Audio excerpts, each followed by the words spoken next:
பல ஆண்டுகளாக நேல் யுத்தத்தில் ஈடுபட்டு வரும் இஸ்ரேல் ஈரான் நாடுகளுக்கிடையே நேரடி போர் ஏற்படும் அபாயம் உருவாகி இருக்கிறது. டமாஸ்கஸில் உள்ள ஈரான் துணை தூதரகம் தாக்கப்பட்டதற்கு பதிலடியாக கடந்த சனிக்கிழமை இஸ்ரேல் மீது ஈரான் நேரடியாக தாக்குதல் நடத்தியது. 300க்கும் மேற்பட்ட ட்ரோன்கள் மற்றும் ஏவுகணைகளை செலுத்தியது. இந்த ஆயுதங்களில் கிட்டத்தட்ட அனைத்தையும் இடைமறித்து அழித்துவிட்டதாக இஸ்ரேல் தரப்பில் தெரிவிக்கப்பட்டுள்ளது. ஆனால் இஸ்ரேலின் 2 விமான தளங்களை ஈரான் ஏவுகணைகள் தாக்கியுள்ளதாக செய்தி வெளியாகி உள்ளது. ஈரான் தரப்பில் இருந்து முதல் முறையாக இஸ்ரேல் மீது நேரடி தாக்குதல் நடத்தப்பட்டிருப்பதால் இஸ்ரேல் கடும் ஆத்திரம் அடைந்துள்ளது.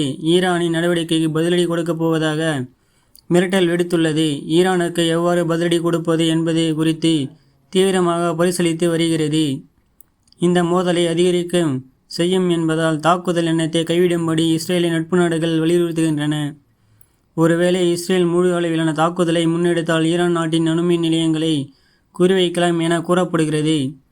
ஈரானின் அணுமின் நிலையங்களை குறிவைத்து இஸ்ரேல் தாக்குதல் நடத்துவதற்கு சாத்தியம் இருப்பதாகவும் இது குறித்து கவலைப்படுவதாகவும் ஐநா சபையின் அணுசக்தி கண்காணிப்பு அமைப்பின் தலைவர் ரஃபேல் குரோசி கூறியுள்ளார். இது ஒருபுறம் இருக்க இஸ்ரேல் செய்த தவறுக்கு பதிலடியாக தாக்குதல் நடத்தப்பட்டதாகவும் இத்துடன் அந்த பிரச்சினை முடிந்து விட்டதாகவும் ஈரான் கூறியுள்ளது. இஸ்ரேல் அரசு மற்றொரு தவறை செய்தால் ஈரானின் பதிலடி கடுமையாக இருக்கும் என்றும் எச்சரித்துள்ளது. எனவே இனி இஸ்ரேலின் அடுத்த கட்ட நகர்வை பொறுத்து இரு நாடுகளுக்கிடையே நேரடி போர் மூடுமா அல்லது பிரச்சினைகளுக்கு முற்றுப்புள்ளி வைக்கப்படுமா என்பது தெரியவரும் என்பது குறிப்பிடத்தக்கது.